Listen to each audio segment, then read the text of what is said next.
I'll now throw the questions open to the floor. I'll take the question from the gentleman on the way.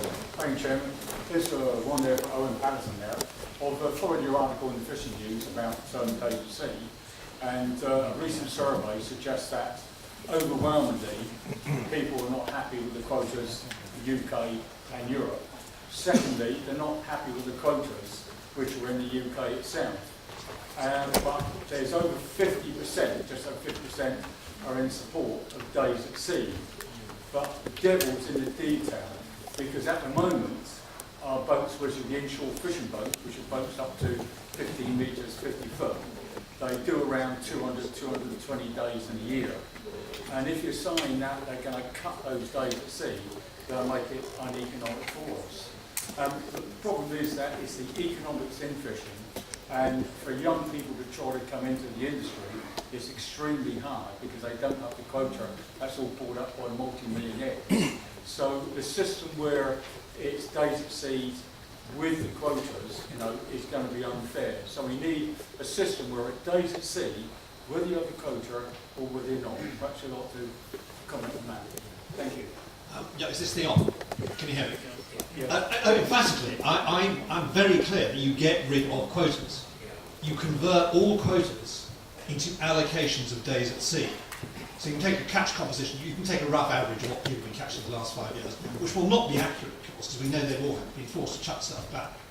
But at least that give you could do a run for, say, 2 to 3 years and see how it settles. But the key thing is with days at sea, you will know exactly what you're catching. And you will quite rapidly increase the catch, because you won't be throwing it back as waste, which is what we do at the moment. So there is an opportunity to grow the cake. So I think where you are with quotas, as you quite rightly say, held by sort of very large companies, some of whom are fighting against this, they, I think, to start with, have to convert those into days at sea, and then there will be an allocation of further days at sea. And then you can put a market value on it. But the whole thing has to be run by days at sea. If you have quotas, you will have discounts. Thank you. Yes, gentleman. I think we can probably hear you if you stand up. Yes, I'll try to speak loudly. Much respect, and thank you for everything that you said, and I agree. And I've made my marker to support Theresa May and the Conservatives. But I have a concern. Could you please clarify something for me? You have expressed a view concerning GMOs. And I do need to know, has your view changed? Are you still a supporter of Monsanto and the growing of GMOs which contaminate our crops? Or have you modified your view on that, please? Oh no, I'm a massive supporter. If you take France, if France had the same productivity in maize as America, it produced 1.9 million tonnes more maize, or it would release 150,000 hectares per year for forestry, recreation, building, whatever you want to do with it. So the latest GM developments are, of course, virtually undetectable because they're shifting genes around with a single plant. And all this nonsense about Monsanto is sort of caricatured as people trying to put a rhinoceros gene in a blackberry. I mean, that's all completely out of date.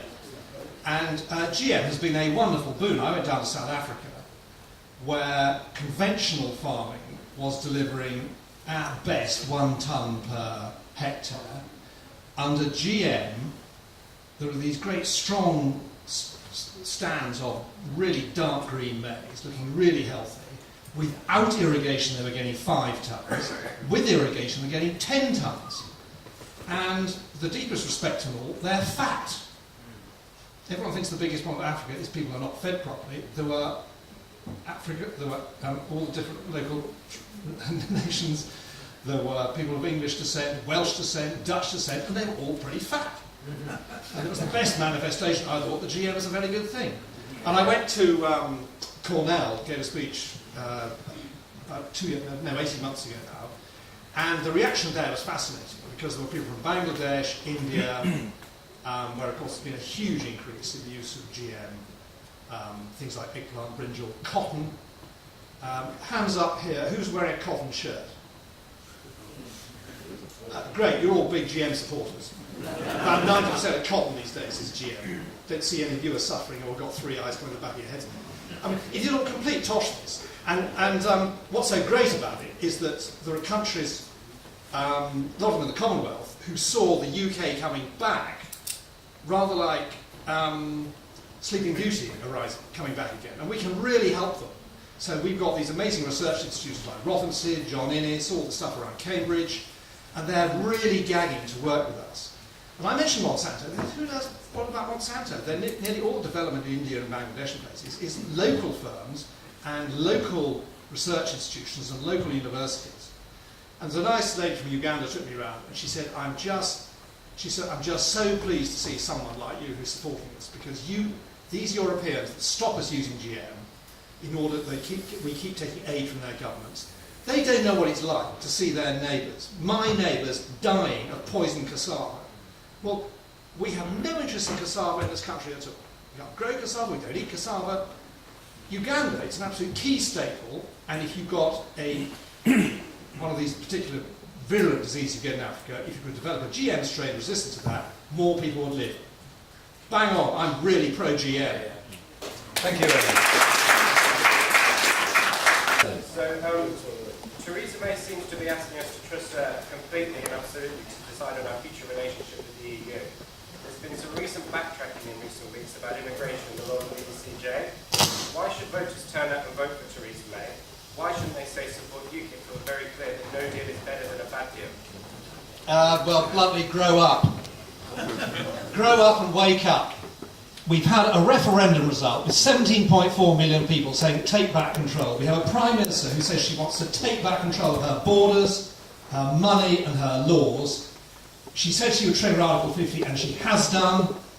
And she is absolutely clear on the question of the ECJ. It is quite clear. It is quite clear. If you elect robust Conservative members of Parliament, that will be clear. And it is very, very simple. You have a simple choice. If you want to play around with other parties, you will not get the result. Philip said it and I've said it. And we're not exactly on the soft left of the Tory party. Can I just say that Theresa May has also said that no deal is better than a bad deal. She's made that abundantly clear, just as anybody else. She said those exact words herself, that no deal is better than a bad deal. I was not initially a big supporter of Theresa May, but you've got to accept that she has been absolutely magnificent on this all the way through, on every single issue. Whenever there's been a decision to make, she has backed our side of the argument. Every single. Thank you. I'll take a question now from the gentleman on the front here. Yeah, thank you very much, Barry. Thanks, Owen. Thanks, Philip, for being here today. Could you perhaps share with us some insight in the run-up to the election here and the selection process that's going on right now? What's being done to ensure we've got a lot of great true blue Conservatives out there who may be a little bit younger, maybe haven't contributed to the party for decades, but they are dyed-in-the-wool Brexiteers. What's being done to ensure that these guys are being put forward as candidates?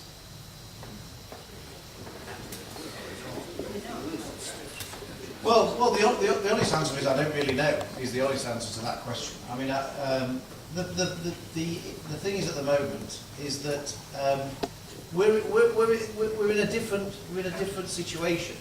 In the past, we were fighting the party regime, and so it was really important that the candidates were of our way of thinking and all that.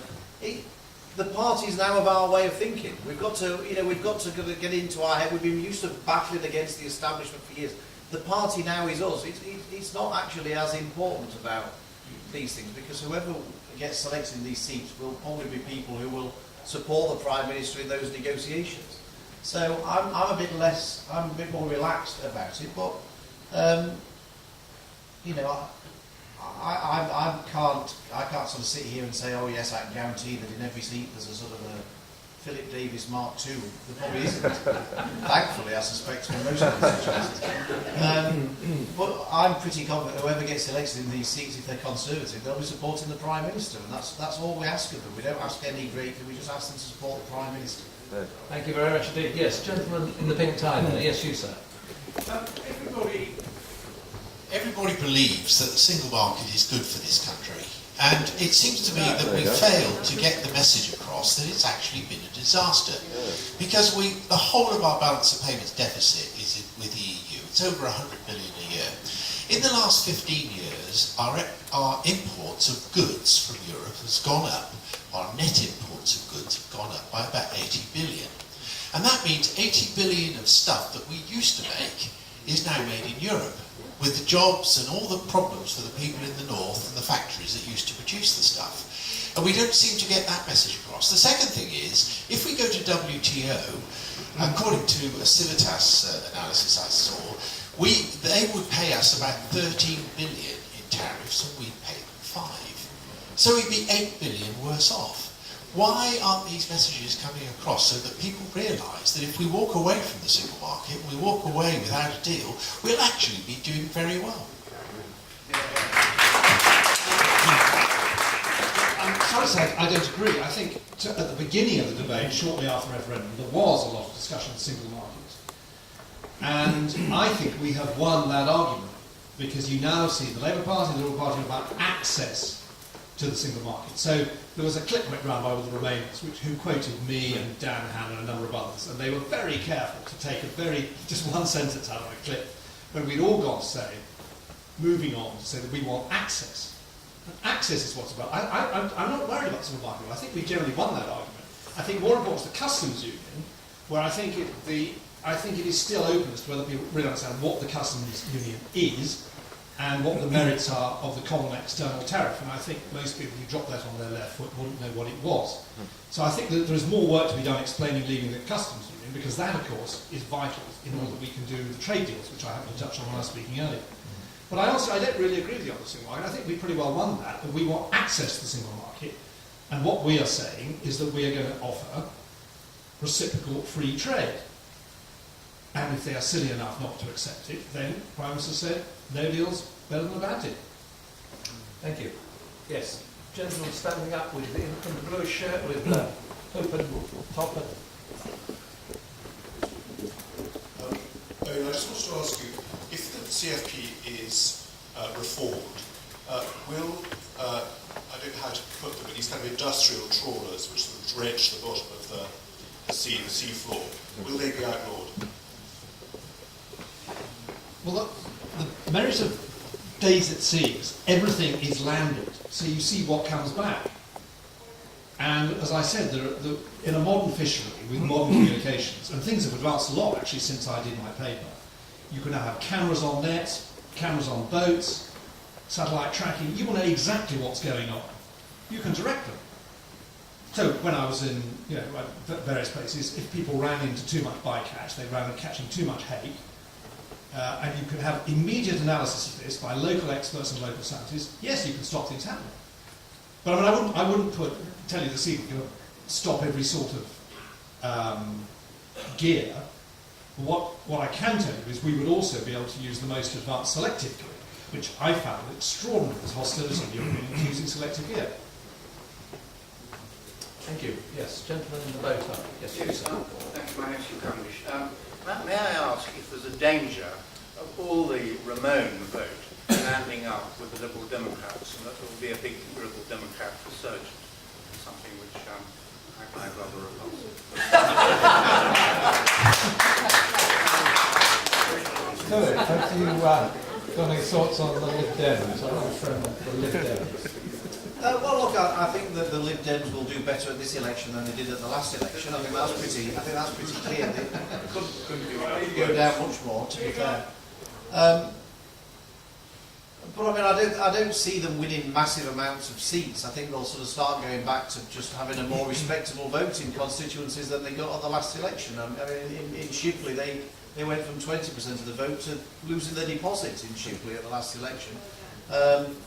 They may get the deposit back this time, but they're not going to be challenging to win the seat or anything. And I think that'll be the case in most places. So yeah, they'll have a mini revival, but at the end of the day, the party that said that we will leave the single market and things like that will hopefully have an overwhelming majority in Parliament, and that at that point will be that. And I suspect once all that's been sorted out and that's been made clear that that's the verdict of the public, and we do the negotiation and we're out of the EU, that'll be the end of any Lib Dem resurgence for the future anyway. Thank you. Yes. Gentleman in the glasses on the candidate.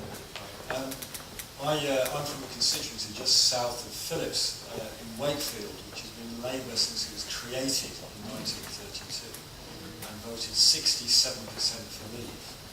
And it can still really best be described as an ex-coal mining area. Nothing's really replaced a lot of the old industries that have gone. And I'd be really interested to hear your advice as to what you say to Labour voters who voted for Leave and stridently for Leave, queued around the blocks in their council estates to vote for Leave, but would never consider voting Tory. So I'd be really interested in what do you, because we can have the democratic argument, but I think, and for me, this is about, is Brexit going to happen or is it not? That's what this election is about. The Labour Party is saying, oh no, it's not. It's about the NHS, it's about bedroom tax, whatever.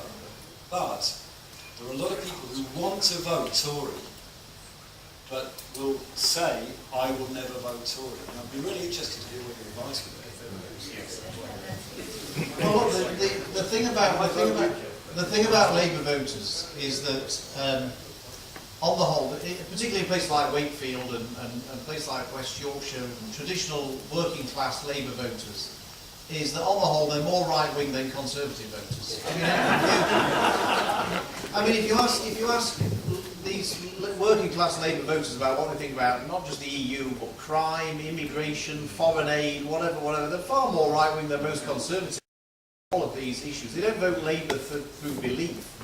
They vote Labour through some kind of misguided class warfare. And so, if I was the candidate in Wakefield, I would be going with a very unashamedly right-wing agenda on things like foreign aid and things like immigration and all the rest of it. And I would probably, the message I would try and convey to them is that they should, at this election, lend the Conservative Party their vote to make sure that we get out of the EU once and for all, and there's no backsliding. And if it's that important, just at this election, they must vote Conservative. And I think quite a lot, you'd be surprised how many working class Labour people at this election can be persuaded to vote Labour. Because, and the other thing to play on is Corbyn. Because, I mean, Jeremy Corbyn, I mean, they've got literally, working class Labour voters have got nothing in common with Jeremy Corbyn. Absolutely nothing at all in common with him. And so I would make a big play about Jeremy Corbyn, a good right-wing agenda, saying that you've got to lend us your vote at this election to get us out. And actually, Theresa May is actually, unlike David Cameron, very popular with working class voters, I find, in the north of England. And so I think she's a really good asset in the campaign as well. So I think you can go into the campaign in Wakefield with great confidence, and actually I'm very hopeful that you're going to win in Wakefield at this election. That would be a fantastic achievement. Yes, gentlemen. Mr. Chairman, I've been involved in politics for 60 years. This is almost certainly the last Bruges Group meeting that I'll be attending. During that time, virtually everything I've written and everything I've said has been controversial, and this won't be any exception, but I would be interested to hear the opinion of Mr. Patson and Mr. Davies. I'm going to be very brief. Thank you. This is it. I believe that most of us here are genuinely Europhiles. Sorry? Yeah. I believe that most of us here are genuinely Europhiles. We actually love Europe. Yeah. But what we hate is the EU.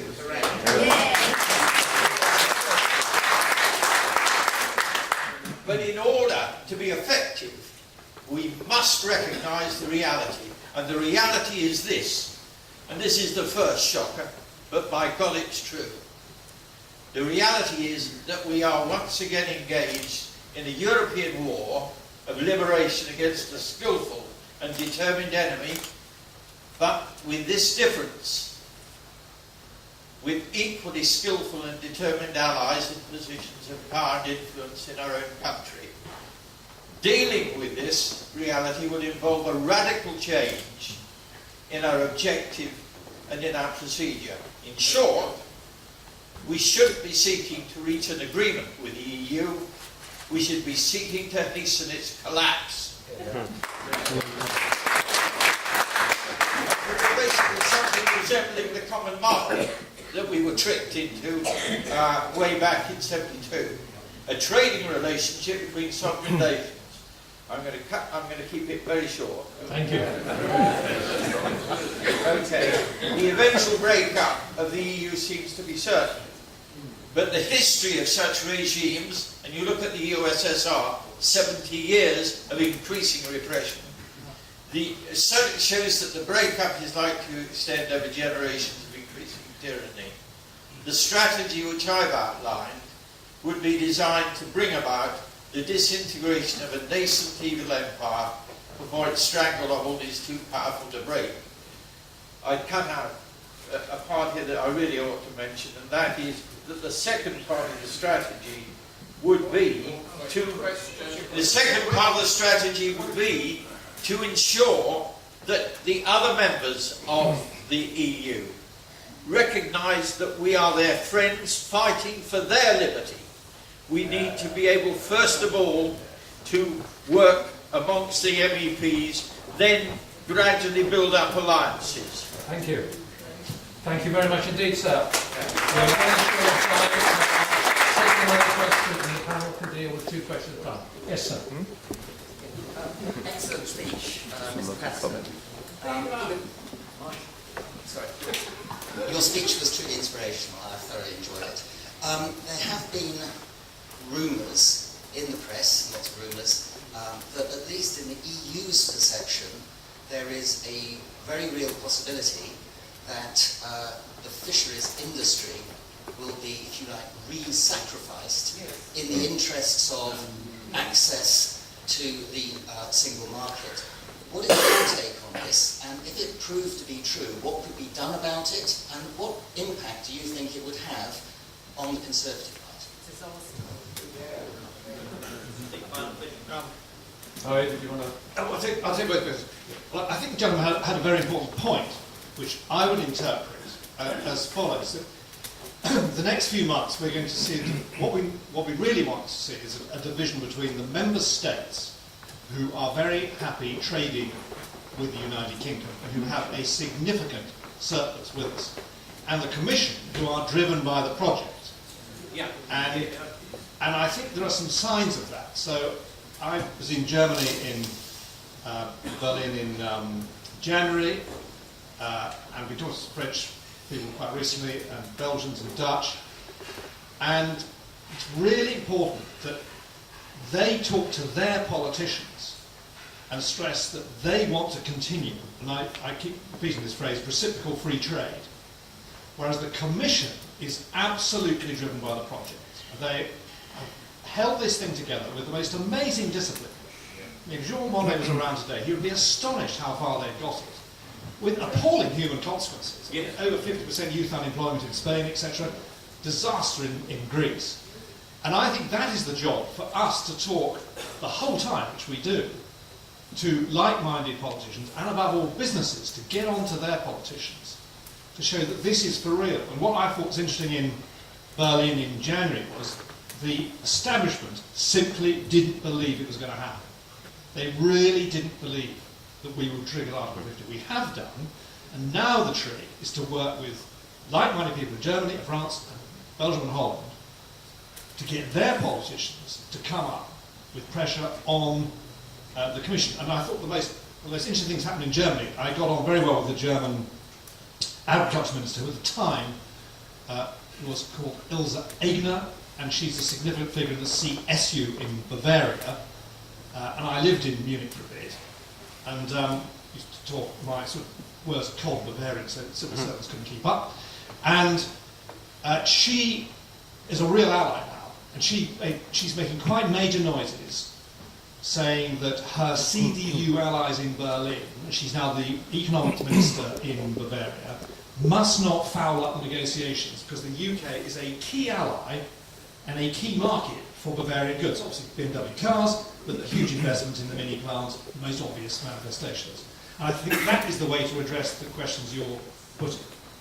And that's what will happen over the next few months. On fisheries, there is alarm, I know, in some fishing communities, because nothing's been said. I mean, DEFRA have been, I think, beavering away, coming up with a new policy, which none of us have seen yet, because no white papers have been published. But as far as I'm concerned, it is absolutely fundamental that we establish full control of the whole EEZ. So that is 200 miles and the median line, and that means pulling out of the London Convention, which needs 2 years' notice, so we should give notice of that pretty soon, and then establishing full national control, which, as I repeat, it's not just massive commercial and human and social benefit, it's a massive environmental benefit.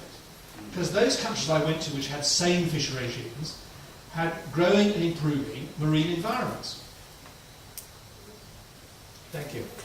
Gentleman here. I as you have been, pleasantly amazed by Theresa May and how she's delivering on Brexit in so many ways. But there are two areas that are really starting to worry people.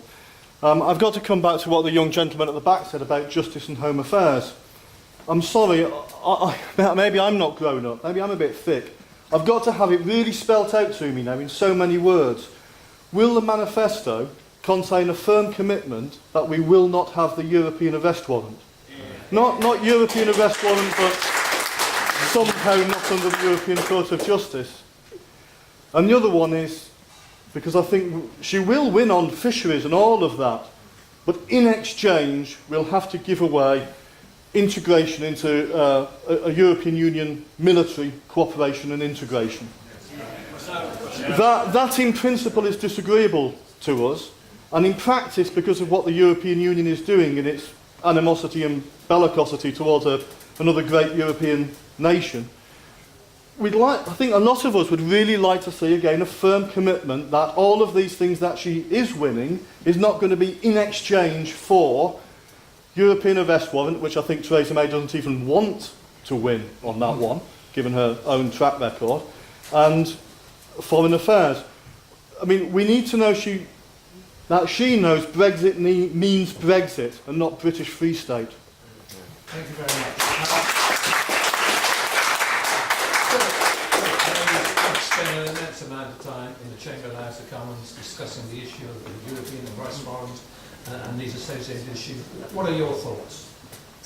Well, in answer to the question, what's going to be in the manifesto, I have no idea. I mean, I'm not high enough up the chain to be able to give you a running commentary and commitment as to what's going to be in the manifesto and what isn't. So I can't tell you that. You have to wait and see. You could pass the message on, though. I'll certainly pass the message on.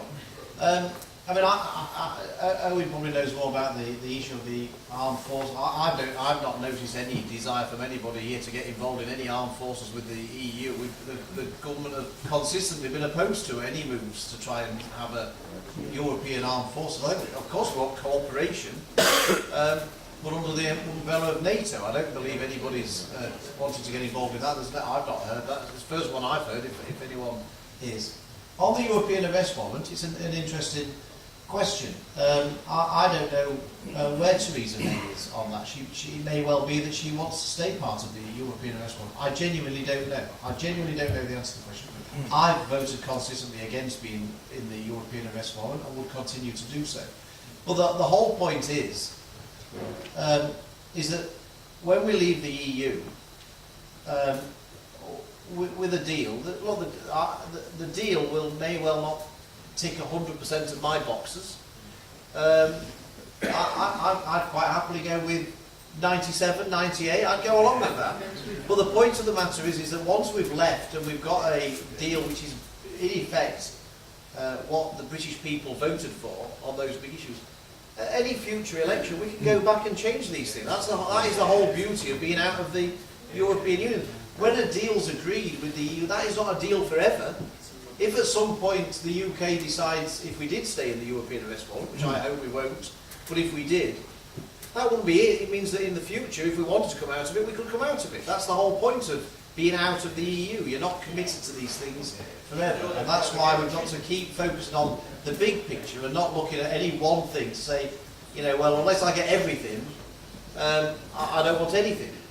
We can't let the good be the enemy of the perfect. As long as we stay out of the ECJ. Yes, thank you so much. And the Prime Minister's made it clear that she does not want us to be subject to any rulings from the ECJ. She's made that abundantly clear. Gentleman in the back in the pink shirt and the open neck. Thank you, sir.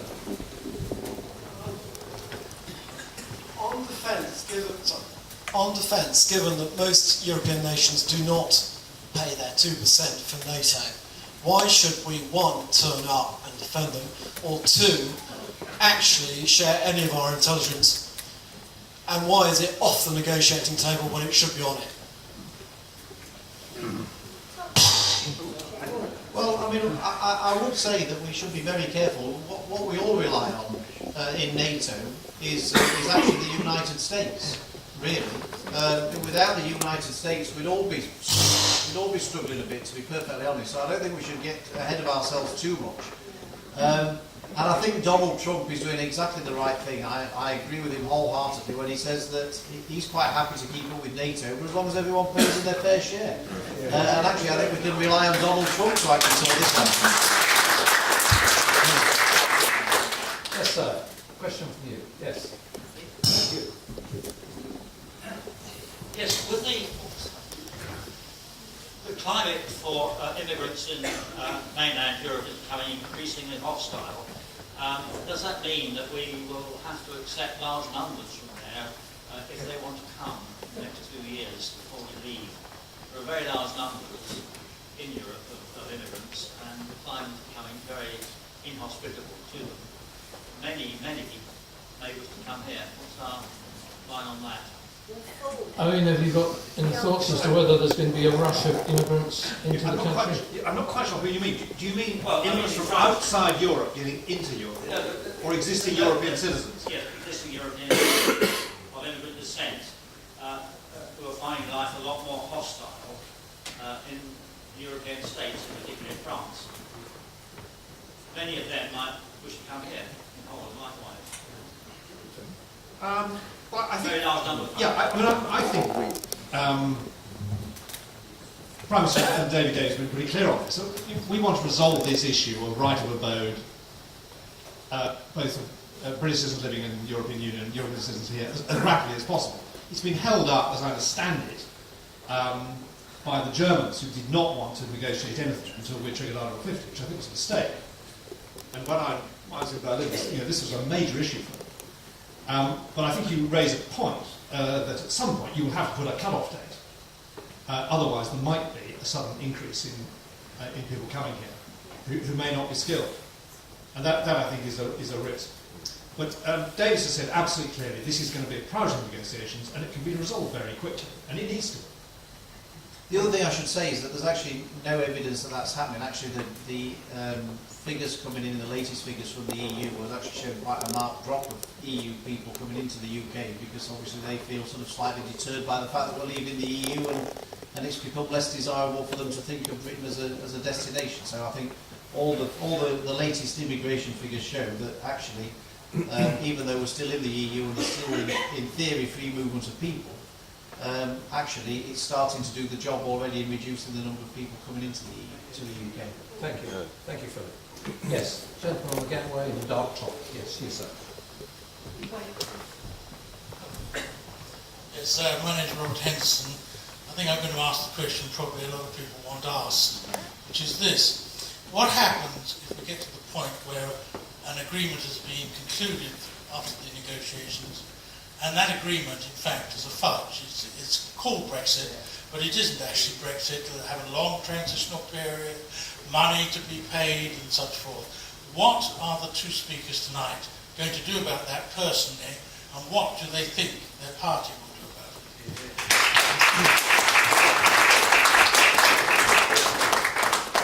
Well, the thing I'd say is that I don't recognise that we'd be in that position, because everything that the Prime Minister and the government have said has been to the contrary to that. But the great thing about where we got to in the House of Commons over the triggering of Article 50 is that there's two options. The House of Commons will have a vote on whether or not we should accept the deal that the Prime Minister negotiated. And the MPs will have two choices. They can either vote for one of two options. They can either vote for the deal that the Prime Minister negotiates outside of the EU, or they can vote to reject that, in which case there would be no deal with the EU outside of the EU. And so actually the position that we ended up with, because we rejected the Lords' amendments where they wanted to have an option of staying in and rejecting the deal, means that actually the people who have got a veto, in effect, over the voting for the deal are the people like me and Owen, who want to have the most robust possible Brexit. And if it isn't robust enough, we'll vote for no deal. Because both of those deals will be outside of the European Union, whichever it is. So in that sense, the position that we've got ourselves into actually gives us more leverage to make sure that we get a deal we're happy with. And look, I can't speak for the other MPs. Obviously, that's up to them how they vote. But I will say this, is that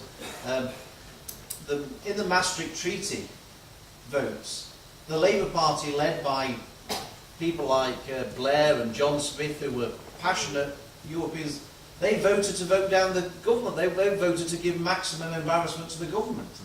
And I suspect that when the Prime Minister comes back with a particular deal, if people like me and Owen are prepared to vote against it, I suspect the Labour Party, if they thought that would defeat the government and would cause a problem for the Prime Minister, will probably jump on that bandwagon and vote against it, whatever their particular views. So I think actually we're all left in a pretty strong position by the way that the Article 50 process went through the House of Commons. So I think we're in a good position on that. But I don't recognise we're going to have a problem, because, as I say, whenever there's been a battle in the Parliament, in the House of Commons, with the MPs on both sides of the argument, on every single occasion, the Prime Minister has fallen down on our side, and so I think we should have more confidence in them than that.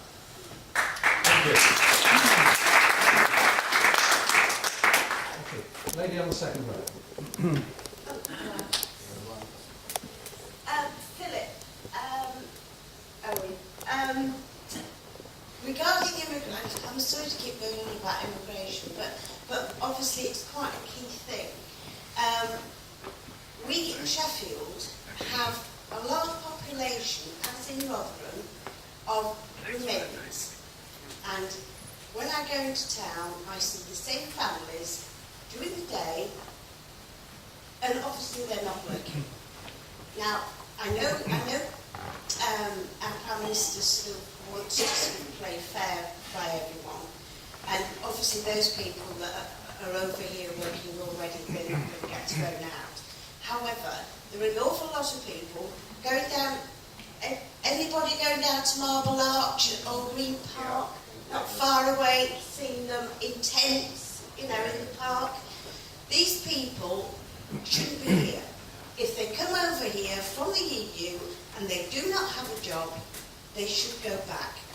And I know that might sound very heartless, but no, why should every man and woman who are working hard to keep a roof over their own family's head, why should they be subsidising people who have got no intentions of getting a job? Thank you very much. We're coming towards the close of the evening, so I'll take another question before the panel. I'll ask it. Could you put your question, sir? Yes, thank you very much. Could the panel please comment on the current position regarding the French general election?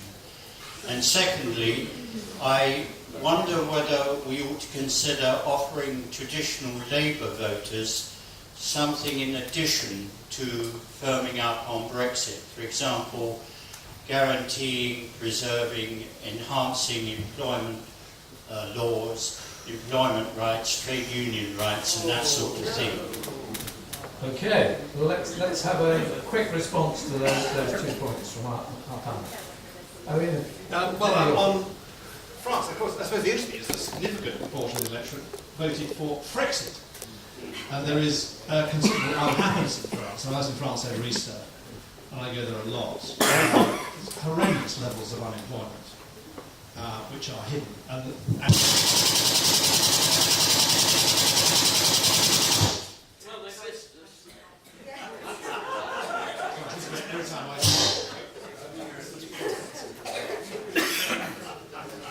Carry on. And for me, it's very sad. I used to know Paris, I used to go across a lot of businesses, so Paris, Berlin, and London. And to see it run down as it is really sad. And there seems to be great unhappiness in the country. One assumes from the vote today that most Fillon supporters small rump of social support will pile behind Macron, and will end up with Macron, who is a classic product of the French elite. He's an anarch and Rothschilds, very committed to the European project. So I don't see him doing some of the really brave things that actually Fillon had promised to do. It's a great shame for France that Fillon didn't get through and self-destructed because of all the shenanigans. No, I'm wholly opposed to Le Pen. She is thoroughly bad for France and for Europe. She's got extremely dangerous ideas, being hostile to free trade. So I'm afraid we'll have to live with a very establishment government. Well, no, president, because of course he's never going to win the Assembly elections, which nobody really talks about much in the British press. Immediately, a month after, in June, we're going to have Assembly elections, and he's got this so-called new party, but we don't really know who he's going to put up, and whether he will get support right across the country in the Assembly elections. And you might see a reversal, so you might get a stalemate. So it's unsatisfactory. I think for us, it's not helpful. Thank you, Ian.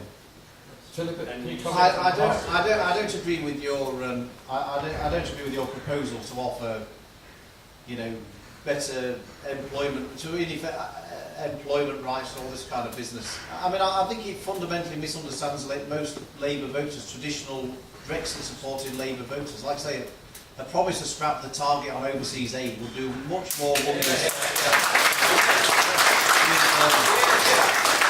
with traditional Labour voters than something about trade union rights, which most of them couldn't really care less about themselves anyway. So no, I don't believe in. I certainly don't believe in doing that. Thank you. Okay, I'll take the last two questions. Gentleman standing at the back, just there first. Yes, you sir. Could you just put your question? Yeah. One or two cabinet ministers have been talking about accepting freedom of movement for a little while. It sounds a bit like backtracking. And could you say, does that mean continuing in the EEA, a bit like Norway? Is that on the cards or off the cards? Okay, thanks sir. Yes, gentleman on the far side there. Yes, you sir. In the jacket. Yeah. Could you just stand up and put your quick? It's the gentleman behind you actually. My question is about the next financial crisis. We saw a systemic crisis in 2008, and I don't hear the leaders in Theresa May's party in Europe making the right noises. We had the Victor report in 2019, where we were going to separate the investment banking from the retail banking. I know it's not directly related to what we're saying tonight, but my guess, having been in the market since 1989, is that the euro is going to trigger the next crisis. The Fed backstops US treasuries. The Bank of England backstops gilts. The ECB, we backstops it. When a crisis comes, when there's a loss of confidence completely, we know that when that next crisis comes, they'll all start arguing amongst each other, because that's fundamentally what's wrong with the European Union. There's too many people allowed to make decisions at the same time. Thank you. So we need to be addressing that and telling them, I don't know how you do that, but that's because that's a currency crisis. It's way bigger than a debt crisis. Way more powerful. Thank you. I think we've been pretty sceptical on the euro for a very, very long time. On these two questions, have you got a final comment? On the euro, I think you're quite right. I think it is heading, at some stage, there will be the most ghastly crunch, because there is such extraordinary imbalance within it. Because, bluntly, the Germans got in at a very, very advantageous exchange rate and are piling up huge surpluses. The problem they've got is, will they ever actually get paid in euros? And of course, if they don't get paid in euros and the thing breaks down, the new Deutsche Mark will rocket, and they'll never get paid, because the old pesetas and drachmas and everything will have a very, very disadvantageous rate to the Deutsche Mark. So it's very much a German problem. And in Berlin, I have to say, they have difficulty facing up to it. I think they just don't think it's going to. They think their belief, and they're probably right for the time, is the answer is more euro. So in the same way that within currency union in the United States, places like Texas, transfer significant funds to basket cases like Arkansas.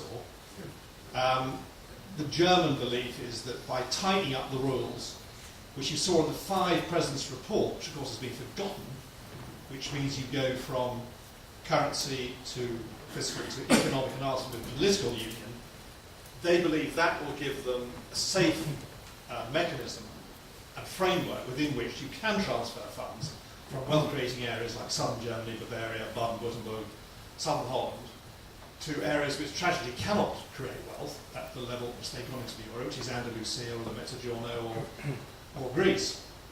Now that's the way they're currently playing it.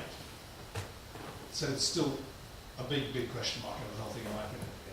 My view is we absolutely want to be outside this whole arrangement. Here, here.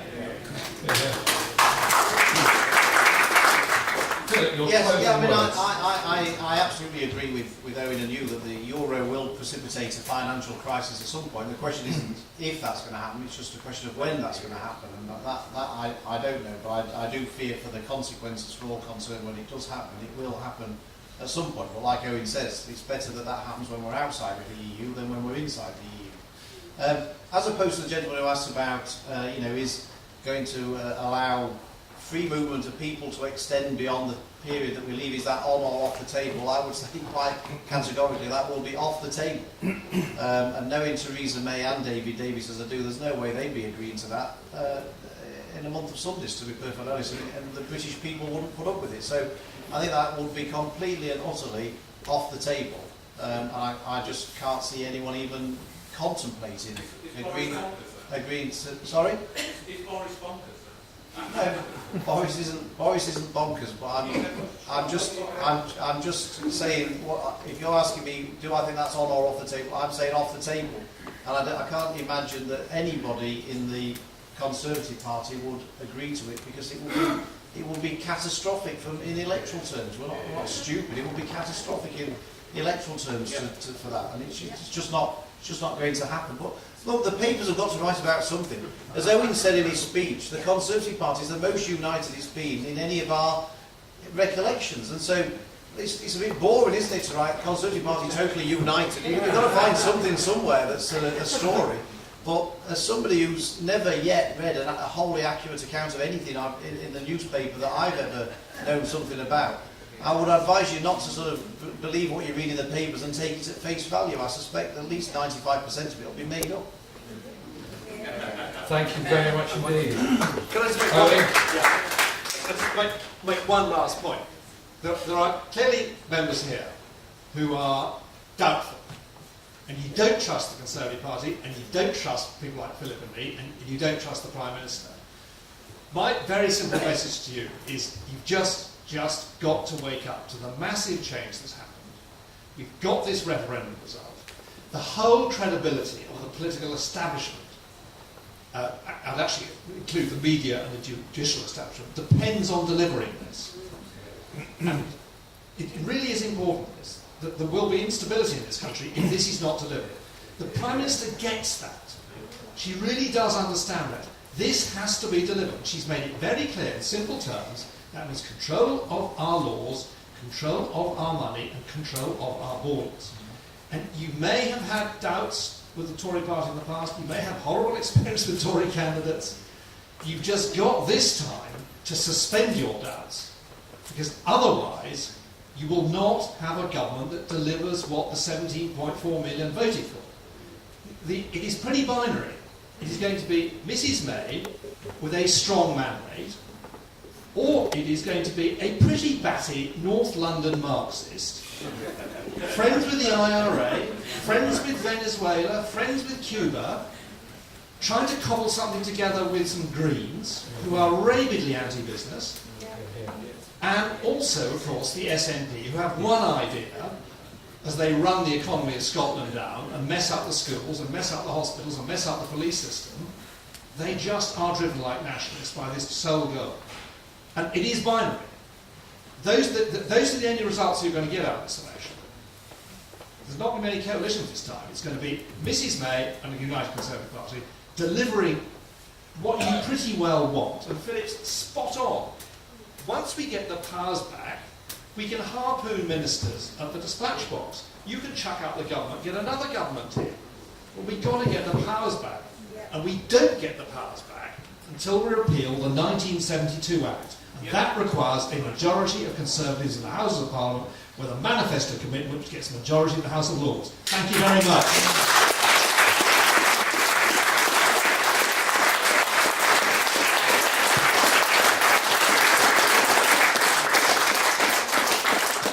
Well, thank you to Philip and Owen. Can I just say I've probably known these two guys combined for over 30 years, and they're probably the most two trustworthy Conservatives I know. They're extremely consistent, and they do what they say on the tin. So we can put a lot of reliance on these two guys. We're also at a time to remember what Margaret Thatcher said when we got back South Georgia in 1983. I reminded John Knott of this when he spoke, and she came out of Downing Street. She faced a lot of scepticism from the media, and she turned to them and said, "Rejoice, rejoice, rejoice." And I think we have made enormous progress with the referendum and since the referendum, but there's still an awful lot of work to do. And these are two of the best guys I know to carry through on that work and make sure that our politicians in Westminster stick to what they say. Thank you, Owen. Thank you.